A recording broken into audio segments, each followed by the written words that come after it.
Donc, je voudrais qu'on commence par bien définir quand même ce que c'est que l'agencement, les FF&I et les FF&I, voilà. Et le mobilier sur mesure, qui, on verra, ça fait partie de l'agencement ou des FF&I d'ailleurs. Donc, j'avais dit dans un post que vous étiez plus que légitime pour parler de ces deux sujets.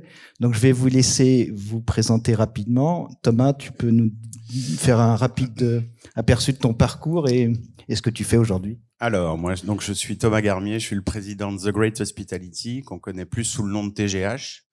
Donc, TGH aujourd'hui, c'est un peu plus de 30 collaborateurs. C'est 3 implantations, un siège à Lyon, une filiale à Paris et une filiale à Rabat depuis 3 ans. C'est bientôt, je profite de l'occasion qui m'est donnée, un bureau en Suisse, à Genève, en début d'année 2026. C'est à peu près 35 millions d'euros de chiffre d'affaires et c'est surtout 4 métiers, en fait, qui accompagnent la vie des projets de l'hospitality, que ce soit de l'hôtellerie, que ce soit du résidentiel, étudiant, la résidence de tourisme, du co-living, enfin, toutes les formes d'assets qui sont aménagées pour être exploitées. Donc, autour de l'accompagnement de la conception. Donc là, on a un métier de conseil, en fait, où on va cadrer un budget, un planning, une organisation de projet. C'est ensuite un métier de gestion de projet, donc sur la partie aménagement, ameublement. Donc là, on dédie une personne à l'opération. C'est un métier de sourcing. Donc là, on va faire du procurement sur à la fois du sur-mesure, des produits catalogues, de l'agencement. Donc on débattra de tous ces refera les termes. catégories Voilà. après, ouais. Et c'est aussi intégré chez nous, donc la gestion de la logistique. Donc on est responsable d'installer tous les produits qu'on va proposer à notre client, que ce soit des produits entre guillemets que nous on va acheter en direct typiquement, ou des produits et des services que lui-même va amener, mais on va coordonner la logistique de tout ça. Voilà. Donc on existe depuis bientôt 12 ans maintenant, et on a une belle équipe, et je trouve que l'aventure est plutôt sympa. Voilà.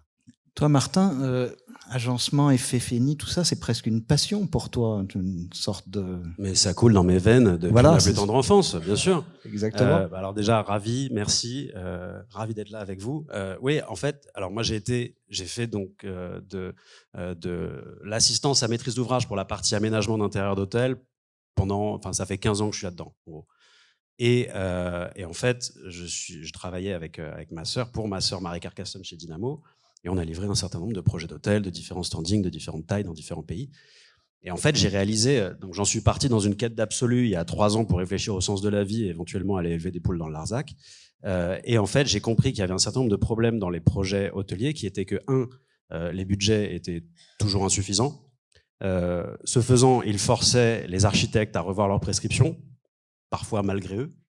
Qui manquait toujours des choses, et que le FF&I était souvent le camion poubelle du projet, parce qu'il y avait tout un tas d'éléments qu'on avait oubliés, et du coup on demandait à la MO FF&I de s'en occuper. C'était aussi bien vrai pour la fourniture de certains éléments, genre le gros carré là sur le plan, on ne sait pas ce que c'est, on va demander au FF&I de s'en occuper. Bon, c'était un poteau, donc c'est un peu emmerdant. Et des prestations. Bon, il y a des linéaires de rangement dans le back of house. On va pas demander à Philippe Stark de les dessiner quand même. La MO FF&I va s'en occuper, quoi. Et donc en fait, c'était un peu comme ça que ça se passait systématiquement, et on subissait les projets plus qu'on ne les concevait. Et donc, dans cette idée, donc avec mon associé Gaëtan Lagarde, qui avait un peu le même parcours, on a créé Figures, qui est un outil en ligne. Enfin, c'est du conseil, mais c'est aussi avant tout un outil en ligne qui permet de très facilement, avec des questions extrêmement simples, de calculer un budget FF&I, OSNI, partie commune, back-office, logistique, de connaître les durées principales pour que le jour où TGH, par exemple, est recruté sur le projet, que ce soit pas avec un budget complètement débile, quoi, et que ce soit pas avec des durées complètement absurdes, mais qu'au moins on puisse la maîtrise d'ouvrage et les différentes parties prenantes au projet puissent avoir déjà vu ce qui se pratique et quel est le budget plausible compte tenu d'un certain nombre de critères assez simples, le nombre d'étoiles, le nombre de chambres, voilà, le pays, l'année d'ouverture. Alors, on va essayer de faire un peu un exercice de définition quand même pour rappeler, parce qu'on dit FF&I comme ça et c'est devenu un mot un peu courant. Est-ce qu'on peut essayer de redéfinir, soit par une traduction littérale de l'anglais, soit par une interprétation française de ce que sont les FF&I? Alors, les FF&I, donc, ce sont en fait différents éléments qui sont définis par l'architecte d'intérieur. Et donc, sous cette casquette, on a le mobilier, qui soit mobile ou fixe. Ça, alors, je vous donne la définition que j'ai apprise, moi, qui était chez Accor, en l'occurrence. Donc, c'est toutes les différentes typologies de mobilier qui viennent aménager un hôtel. En face de ça, on a l'OSNI qui nous intéresse moins aujourd'hui, mais qui est l'équipement opérationnel. En gros, ce sont les outils de l'hôtelier. C'est avec ça qu'il va exploiter son établissement. Donc, dont Martin dirait qu'il ne faut pas oublier quand même de les considérer dans le budget. Hein, ah bah non, parce que sinon, ça impacte directement les budgets pour le FFNI. Voilà. Donc là, c'est typiquement les poêles, les casseroles. Vous connaissez tous l'image qu'on utilise généralement dans le métier. On prend l'hôtel, on le retourne, tout ce qui tombe. En l'occurrence, on s'en occupe. Voilà. Et cette définition-là entre agencement et mobilier sur mesure, elle est toujours valable? Ça, c'est une première définition. Quoi, votre avis à tous les deux? Et après, il y a effectivement les ouvrages d'agencement. Et moi, la différence que je fais, c'est qu'en fait, ils sont liés au bâtiment. Ils se traitent pas dans les mêmes timings d'intervention que le mobilier, parce que ça va nécessiter plus de temps, des ajustements. Pour faire un comptoir de bar ou un dressing, il faut plus de temps que pour venir poser une chaise. C'est assez logique. Il y a aussi des questions de responsabilité qui viennent définir la typologie de cet équipement, notamment d'assurance. S'il y a une interface avec les travaux, par exemple, qu'on doit connecter de l'eau, d'électricité, etc., ça fait intervenir d'autres compétences. Donc, c'est souvent en fait le distinguo qui est utilisé. Et pour répondre un peu à ta question, aujourd'hui, il y a une vraie différenciation de ces trois lots. La plupart du temps, jusqu'à il y a encore quelques années, on parlait vraiment des FFNI au SNI. Aujourd'hui, quand on nous présente des appels d'offres, on demande toujours en fait si l'agencement est intégré ou pas, parce que c'est assez régulièrement traité par les chantiers et par les entreprises de construction. Voilà. Donc, ce que tu veux dire, c'est que contrairement à ce qu'on pensait il y a quelques années, il n'y a plus le lot agencement qui comprenait et le mobilier sur mesure et les éléments fixes. Sont plutôt, la tendance est plutôt de les séparer aujourd'hui. C'est plutôt de les séparer sur des éléments, on va dire, structurels. Typiquement, une banquette dans un restaurant, ça va être plutôt du mobilier sur mesure et c'est systématiquement dans notre lot. Le comptoir de bar, typiquement, ça peut être traité par le chantier ou d'autres moyens, et c'est effectivement quasiment tout le temps distingué, quoi. Et dans les chambres, Martin, c'est la même chose. Il y a une séparation qui tend à se créer entre agencement, donc tout ce qui serait fixe en fait, bien sûr, mais mobilier à poser, ou est-ce que c'est totalement artificiel selon toi? Non, pas du tout, bien au contraire. Simplement, juste pour compléter ce que disait Thomas, alors c'est vrai qu'il y a cette définition de on retourne le bâtiment et c'est tout ce qui tombe. Moi, j'aime bien y ajouter qu'il faut secouer un petit peu quand même, parce qu'il y a les lustres, il y a les rideaux, et il y a quand même pas mal de choses. Et en fait, finalement, ce qui est primordial, c'est que finalement, on peut très bien décréter qu'une table, on va l'appeler une chaise, on sera peut-être la seule personne au monde, mais si c'est notre envie, on peut très bien le faire. Ce qui est hyper important en début d'opération, c'est qu'il y a un certain nombre de définitions académiques de ce que sont l'agencement, le FFNI, etc. Mais c'est d'abord clarifier avec la maîtrise d'ouvrage et toute l'équipe qu'on est bien d'accord sur les définitions. Un élément d'agencement, alors nous, notre définition, c'est que le seul FFNI qui nécessite de manière impérative des prises de code, c'est les rideaux. C'est simple. Une tête de lit, si elle est en FFNI, c'est a priori elle peut avoir un jour de 10 cm de part et d'autre et qu'on peut jouer un peu. Pour l'agencement, on n'a pas cette même tolérance parce que il faut pouvoir couper des fileurs, il faut pouvoir couper une plinthe, et on est toujours avec une tolérance de travaux qui peut être de 2 cm, on doit quand même être assez raccord. Et donc ça pose tout un tas de questions liées à la mise en œuvre, à la technique, aux responsabilités.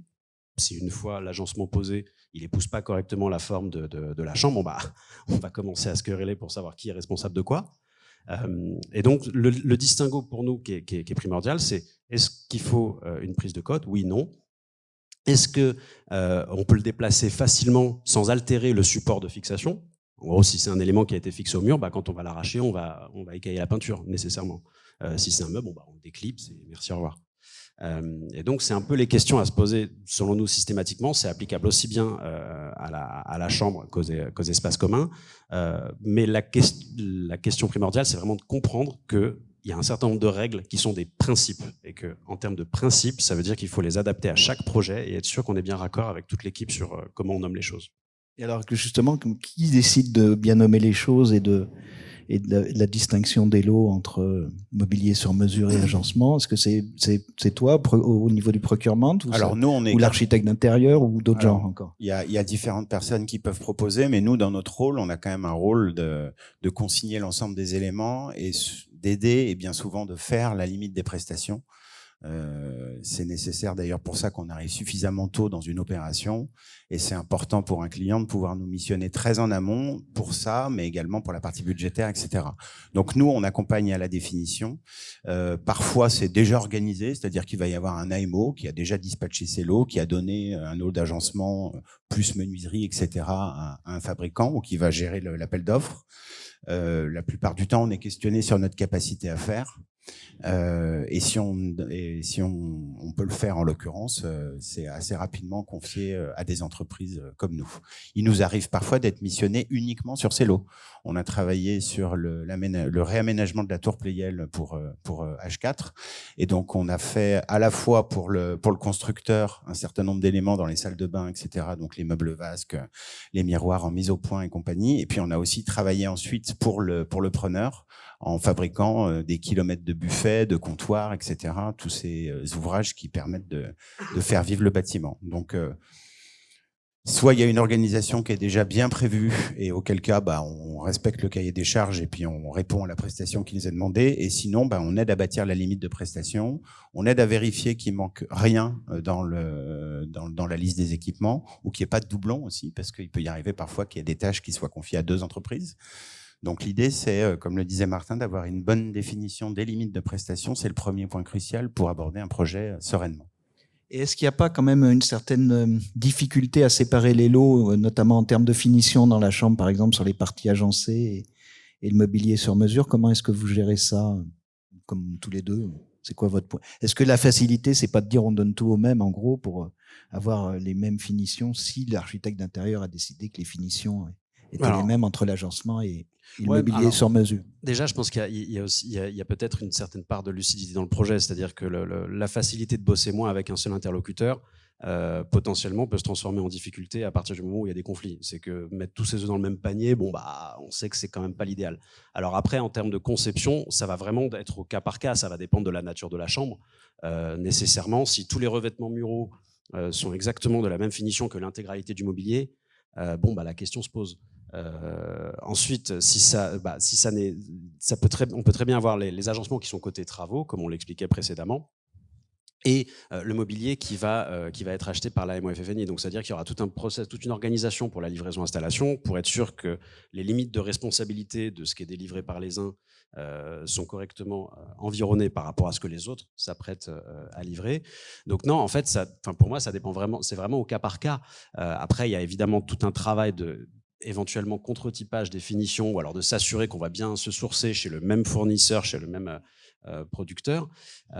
Et ça dépend vraiment, c'est vraiment au cas par cas. Au-delà, pardon, alors moi je suis ignare et non spécialiste dans ce domaine, mais je suis là pour ça. Est-ce qu'il n'y a pas d'autres contraintes extérieures qui sont venues dans l'évolution justement de ces métiers d'agenceur et de sur-mesure, notamment sur des problèmes de durabilité ou de recyclabilité? Parce que tu parlais de meubles qu'on colle, on arrache, mais aujourd'hui, est-ce que c'est la bonne manière de faire quand on veut recycler 100% un lieu ou un espace? Et est-ce qu'il n'y a pas non plus aussi des contraintes plus financières, d'amortissement, où les pièces du FFNI et les pièces de l'agencement ne sont pas amorties de la même manière? Donc, est-ce que les investisseurs vous ont pas aussi un peu venus chambouler le jeu des cartes et les séparations des rôles? Il y a beaucoup d'évolutions pour répondre à ta question. La première, c'est les conditions financières générales, et c'est des financements qui arrivent de plus en plus tardivement et qui nous obligent à tenir des délais qui sont impossibles, parce qu'en fait, les gens attendent leur financement pendant des mois, et une fois qu'ils ont l'argent, ils veulent tout de suite, ils sont déjà en retard. Donc, on attaque les projets maintenant systématiquement avec une pression sur le timing qui est parfois difficile à tenir et parfois irrationnel. Ça, c'est le premier sujet. La deuxième chose, effectivement, en termes de recyclabilité, durabilité, nous, on a répondu à un appel d'offres pour Radisson il n'y a pas très longtemps avec un une vraie démarche là-dessus et on a été obligé de s'expliquer, et c'était très bien d'ailleurs, sur ce qu'on entreprend nous, à la fois dans le sourcing de matériaux produits spécialement à partir d'éléments recyclés, etc. Le réusage, le réemploi de certains éléments existants qu'on va rénover, réparer, etc. Le sourcing en cycle court, donc aller chercher à côté de chez soi au lieu d'aller chercher très très loin. L'insertion de personnes en difficulté au travers l'usage de CAT, etc. pour produire des petites choses. Donc ça, c'était un phénomène un petit peu avant-gardiste, on va dire, il y a quelque temps, et ça devient de plus en plus une manière de faire. On a une pression par rapport à ça, qui est une pression, moi je trouve, légitime, intéressante et éthiquement indispensable. Et en fait, on est de plus en plus consultés, nous, pour l'évacuation des meubles existants avant une rénovation, par exemple. Il y a encore quelques années, c'était tout à la benne. Il y en a d'ailleurs qui faisaient des très bonnes affaires sans que personne ne le sache, parce que toutes ces boîtes de curage, ils récupéraient puis ils revendaient. Et je peux vous dire que moi, pour avoir fait la vente aux enchères et surtout l'identification de tous les meubles du Carlton à Cannes pendant le Covid, à 5 dans l'établissement, c'était shining ce truc, quoi. C'était incroyable.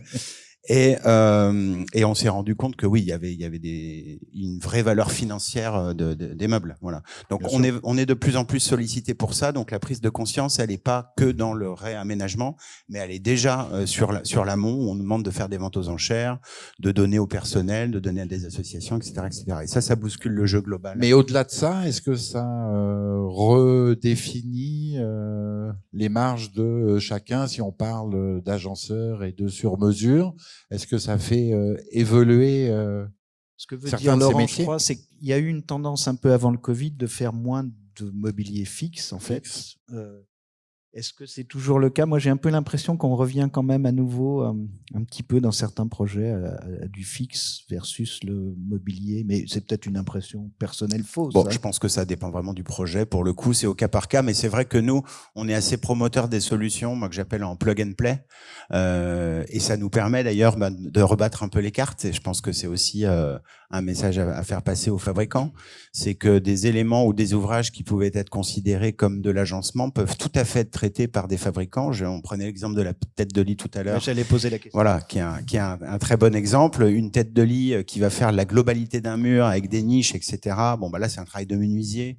Donc ça peut pas être fabriqué par un revendeur de meubles ou un fabricant de meubles, pardon.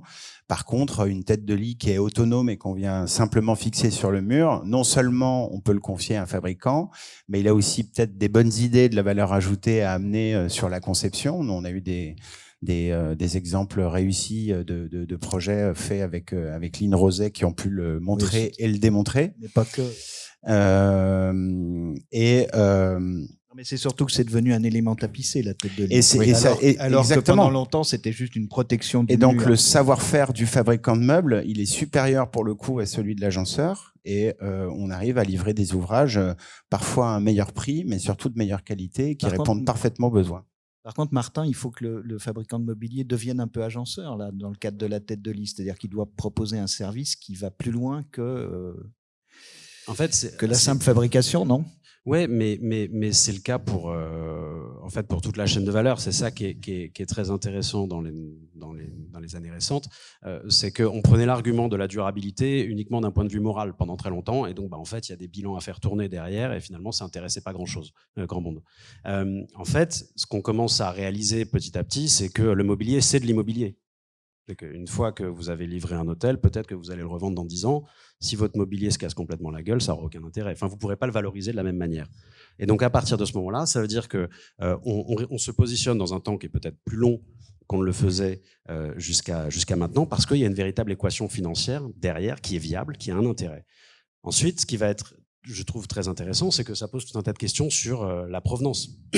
Parce qu'en fait, on commence à distinguer le prix du mobilier du coût du mobilier, ce qui ne sont pas forcément la même chose. Il y en a un, c'est ce qu'on a en bas à droite du devis, et l'autre, c'est ce qui va se passer pendant les 10 années à venir, où on va galérer à avoir l'agenceur, lui demander de venir changer la pièce, mais il n'est pas là parce qu'il est à l'autre bout du monde, qu'en fait, il l'envoie par avion et elle est paumée. Donc, on prend conscience de tout cet enjeu lié à l'exploitation, ou juste pour rappeler un chiffre que je trouvais assez édifiant, c'est que l'équipe technique d'un hôtel va passer un tiers de son temps exclusivement sur le FF&I. Donc, quand on traduit ça en masse salariale, bon, bah, on a négocié les 10 000 € sur le devis, mais en fait, on se prend une espèce de boomerang pendant les exploitations, pendant les années d'exploitation. Mais donc, ça veut dire que tout le sujet, déjà, cette prise de conscience est plutôt bien accueillie ces dernières années, j'ai l'impression, petit à petit, hein, on change pas 2000 ans d'histoire en 2 ans. Mais en plus de ça, ça pose une question liée à la conception. Et donc, c'est là où les fabricants sont force de proposition sur l'assemblage des mobiliers, des lustres, par exemple. On n'a pas besoin, si la branche d'un lustre est cassée, peut-être que c'est pas mal si on peut ne changer que la branche et pas l'intégralité du lustre. Si on réfléchit d'ores et déjà à ce qu'on va faire d'une commode, même d'un agencement, parce qu'on a dimensionné les fileurs de manière à ce que ça puisse faire des gabarits standards pour éventuellement mettre la penderie dans un autre hôtel par la suite, on pourra le valoriser d'une manière ou d'une autre. Et ça, c'est assez récent, je trouve. Mais par contre, la prise de conscience se fait sensiblement plus vite, à mon sens, qu'on aurait pu l'espérer. Je vais faire un peu poil à gratter, mais vous me pardonnerez, mais je ne doute pas de votre sincérité à tous les deux, parce que je vous connais bien, puis c'est des discussions qu'on a très souvent. J'ai quand même l'impression que cet aspect est un peu en retrait. En tous les cas, si je témoigne au nom des fabricants, on a l'impression que le prix est redevenu quand même un facteur déterminant dans le choix des fournisseurs. Oui. Voilà. Oui, Donc clairement, oui. Donc je vois que je rencontre un certain écho dans ce que je dis. Donc ça, c'est la première chose. Et puis il y a quand même la deuxième chose, c'est le problème du planning. C'est-à-dire ce que tu dis, Martin, et ce que dit aussi Thomas, c'est que vous avez raison. Le fabricant doit, c'est son rôle, apporter des idées de conception pour pouvoir réparer facilement le mobilier. Le problème, c'est le temps. Et c'est ce que disait Thomas, c'est dans le planning. Ça nécessite quand même de l'étude, du prototypage, de refaire, d'améliorer, etc. Et malheureusement, quand on fait du mobilier sur mesure pour l'hôtellerie, on n'a pas le même planning que quand on définit un mobilier qu'on va vendre dans un magasin où finalement seul l'éditeur définit le temps qu'il va lui falloir pour le faire. Là, on est pris effectivement par le timing du projet et on voit vraiment une différence entre les opérations sur lesquelles on est missionné suffisamment en amont, qui nous permettent à la fois d'avoir le temps de la réflexion, le temps du choix de la stratégie, le temps de l'interrogation des fournisseurs, ne serait-ce que de bâtir un bordereau pour le diffuser, ça prend du temps. Nous, on aime bien que nos bordereaux ils soient sans faille, c'est-à-dire qu'il y ait le niveau d'information suffisant pour une étude pertinente. Et c'est vrai qu'en face, on a aussi la pression du prix, parce que si on a moins de temps, on a aussi moins de budget. Et pour le coup, les opérations qui sont traitées, j'allais dire, avec du bon sens, avec de la raison et avec un intérêt économique, on reçoit les documents longtemps en avance. On a les budgets qu'il faut parce qu'on les a bâtis pour nos clients, et ça fait une vraie distinction à la fin.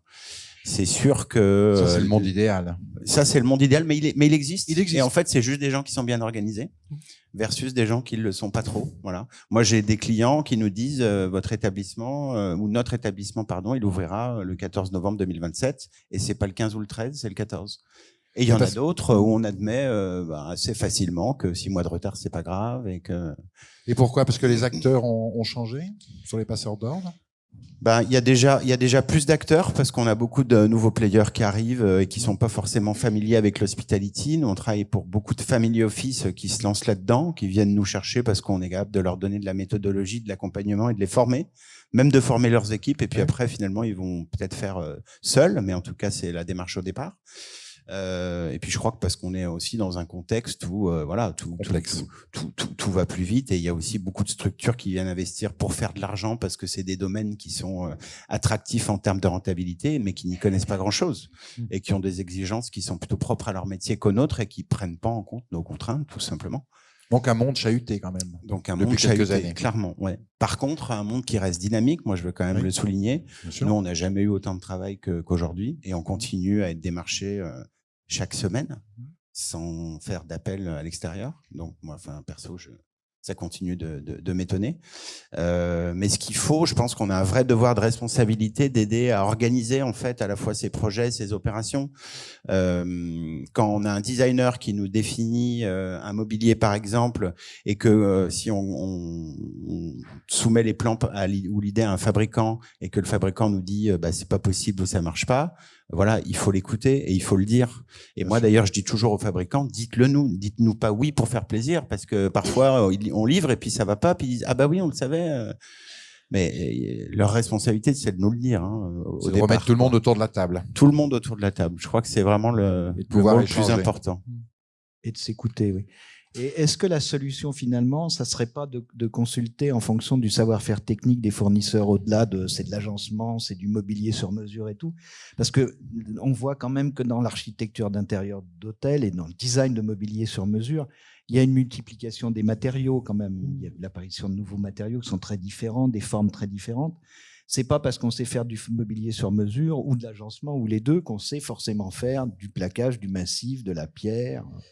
Bien sûr. Du droit, du rond, je sais pas. Mais c'est peut-être très compliqué, ça. En fait, non. Démarche. Non, en fait, pour compléter ce que disait Thomas, et je suis complètement d'accord, c'est que, en fait, une fois qu'on l'a dit, qu'on l'a entendu, on le sait, on l'a intégré. C'est juste que on n'y a pas pensé, on l'a pas forcément, on peut pas l'inventer si personne ne vous l'a dit. Et le FFNI, c'est un secteur qui est pas documenté, contrairement aux travaux. Il y a des études pour faire des travaux, il y a des diplômes, il y a tout un tas de documentation. Pour le FFNI, on ne sait pas ce que c'est. On dit Fixture, Furnitures and Equipment, c'est quoi? Tu retournes le truc, mais qu'est-ce qu'il me raconte? Donc personne ne sait ce que c'est. Et encore pour compléter ce que disait Thomas, il y a quand même de plus en plus de nouveaux entrants dans ce marché parce que d'un point de vue fiscal, c'est intéressant de réinvestir dans l'hôtellerie, parce que c'est quand même un produit plus sexy dans lequel on peut inviter ses potes à boire un café contrairement à un plateau de bureau. Donc bon, bah on a peut-être plus envie d'investir dans des hôtels. Et donc il y a tous ces gens qui arrivent à qui on n'a pas donné les clés et les codes. Et donc, nous, c'est justement ce qu'on essaie de réparer modestement à notre échelle avec Figures, c'est de déjà donner un petit peu de pédagogie, de dire, voilà, d'un point de vue du marché, la bonne pratique, c'est pour un projet de tant de chambres, telle étoile, c'est de donner 2 ans. Donc, si tu arrives à faire plus vite, c'est cool, mais il faut que tu saches que la durée classique, c'est 2 ans et ça va te coûter 6 millions. Alors, peut-être que tu seras plus intelligent que tout le monde et que tu vas, ton chantier sera pas en retard.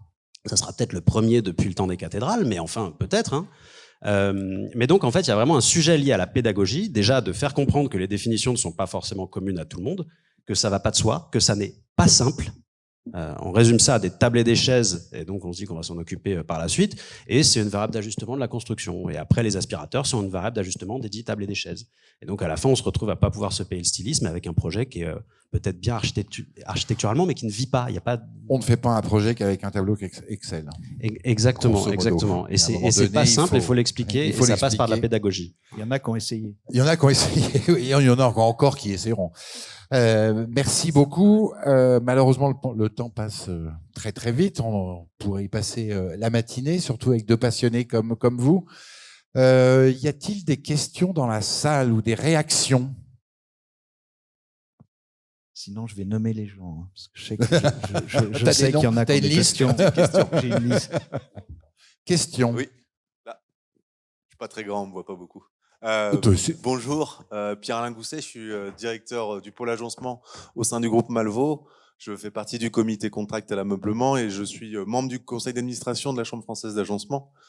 C'était très intéressant votre intervention. Il y a juste un élément qui m'interpelle sur le sujet un peu brouillard entre la liaison entre le FFNI et l'agencement sur les sujets que vous avez pu évoquer. C'est vrai que l'agencement souvent arrive comme vous à la fin des projets et malheureusement on doit les retravailler parce que tous les lots architecturaux qui sont arrivés avant et les lots techniques ont bouffé une grande partie du budget. Le vrai sujet, quand vous évoquiez la sensibilité sur le FFNI, sur la maîtrise du recyclage, des circuits courts, etc., c'est aussi une sensibilité qu'on a dans l'agencement. La maîtrise des différents matériaux, etc., c'est ce qui réunit l'agencement et le FFNI sur les éléments. Je pense que cette complémentarité des métiers, elle n'est pas oubliée, elle est très importante. Et vouloir remplacer une partie de l'agencement par le FFNI, c'est pas forcément évident. Parler de FFNI sur mesure peut embrouiller l'esprit auprès des prescripteurs et des donneurs d'ordre. Et je pense que ça peut être intéressant dans un autre temps, mais justement d'avoir une discussion entre l'agencement et le FFNI pour essayer d'avoir un cadre et une écriture plutôt transparente sur les sujets pour accompagner les prescripteurs et les donneurs d'ordre pour une vision plus claire sur un travail collectif qu'on pourrait avoir ensemble. Voilà. Merci beaucoup pour votre intervention et cette précision. Mais je crois que c'était l'esprit de la table ronde de ce matin, justement, de poser la question en disant on sent que il peut y avoir des tensions parfois ou des frontières un peu floues, mais la conclusion que Thomas a dite, c'est d'abord mettons tout le monde autour de la table. Ne traitons pas un dossier à travers un tableau Excel, mais discutons, reformulons, essayons ensemble de nous comprendre pour délivrer le meilleur projet dans les meilleurs délais et au meilleur prix. Je pense que ce que Thomas et Martin voulaient dire, c'est qu'il ne faut pas avoir peur de la complexité. Oui, c'est complexe de bien trouver le bon fournisseur en fonction de ses limites de prestation et surtout son savoir-faire technique. Et du meuble. Et de l'élément dont on parle. Et de l'élément dont on parle, et du dessin dont on parle, et de à quoi il va servir, et quel matériau, et comment il a été conçu, et comment il a été dessiné, oui, c'est certain. Oui. D'autres questions ? Clairement, ce que tu disais, Max, c'est important, c'est de retenir les bons partenaires en fonction de leur niveau de compétence, et ça me paraît être la chose la plus rationnelle à faire. Peu importe à qui on s'adresse, il faut des gens qui sont professionnels, qui tiennent leurs engagements, qui sont aussi performants dans la réponse et dans l'exécution, mais aussi dans la livraison. Enfin voilà, c'est tout un cheminement qui se déroule. Ce que tu veux dire, c'est qu'il y a une partie service au-delà de la qualité de fabrication. Au-delà de la qualité de fabrication, il y a une qualité de service, et ça, c'est un vrai changement de dogme. C'est-à-dire qu'aujourd'hui, ce service, il est au moins aussi important, voire parfois plus important. Le service, la communication, nous informer sur ce qui est fait, pas fait, etc., sur les difficultés rencontrées. On peut toujours les régler si on prend le temps de le faire. Et c'est vraiment essentiel. Pour nous, ça conditionne le choix d'une entreprise aujourd'hui. C'est ce que tu m'avais dit, Martin, un jour. Arrête de remettre simplement un prix, donne aussi un planning, un dessin, décris ton équipe. Ouais, mais en fait, tout ça, c'est toujours la même chose, c'est que ça prend du temps d'être bon, quoi. On peut très bien valider un devis, passer une commande et s'en mordre les doigts pendant les années à venir. En fait, chaque projet est différent. Alors sur la définition de l'agencement, la frontière est peut-être identique à 95%, mais c'est les 5% restants qui font 95% du dépassement de budget. Donc, on a tout intérêt à prendre le temps de comprendre le marché dans lequel on arrive, l'environnement, le contexte, que c'est que l'hôtellerie, c'est pas anodin. Ce que c'est que le mobilier, juste ça prend énormément de temps. Ça prend énormément de temps. Il faut que le client en soit conscient. Ça prend du temps d'étudier un meuble, ça prend du temps de le fabriquer si on veut le faire correctement. Et ça a un prix. Et ça a un prix. Et ça, c'est peut-être aussi Ça a un prix pour que ça dure. On parlait de pédagogie, mais peut-être de réapprendre à nos investisseurs ou banquiers que c'est pas parce qu'il y a eu un dépassement sur X qu'il faut le faire supporter sur Y, et que le dernier wagon qui est l'agencement et le FFNI, mais c'est quand même le premier wagon qu'on voit quand le client arrive, et c'est l'expérience client, elle passe par là. Et si le projet réussit, c'est parce qu'on sera dans un bel endroit, bien fait, confortable, bien équipé. Et ne pas l'oublier, que c'est pas en rognant les budgets sur ces parties-là du projet, qu'un projet c'est un tout. Ouais, et sur Insta, sur Insta, on verra pas de photos de la gaine technique, en général. Voilà. C'est rare. Et pardon de le citer, mais Michel Rosé avait dit un jour, un meuble ou un siège doit être conçu pour l'usage auquel il est destiné. Et ça, que ça soit dans un hôtel ou dans un appartement ou n'importe où, dans un bureau, c'est vrai. Et je rappelle quand même que dans l'hôtellerie, notamment pour les sièges, il y a, alors le FCBA le sait, mais il y a un test pour usage collectif qui devrait être, ou en tous les cas, le planning devrait permettre au fournisseur de tester son produit avant de le livrer. Et ça sujet d'une autre table ronde, pardon, je pense. C'est une autre table ronde, voilà. C'est pas la norme au feu, hein, c'est l'usage. Merci beaucoup, on peut les applaudir et les remercier.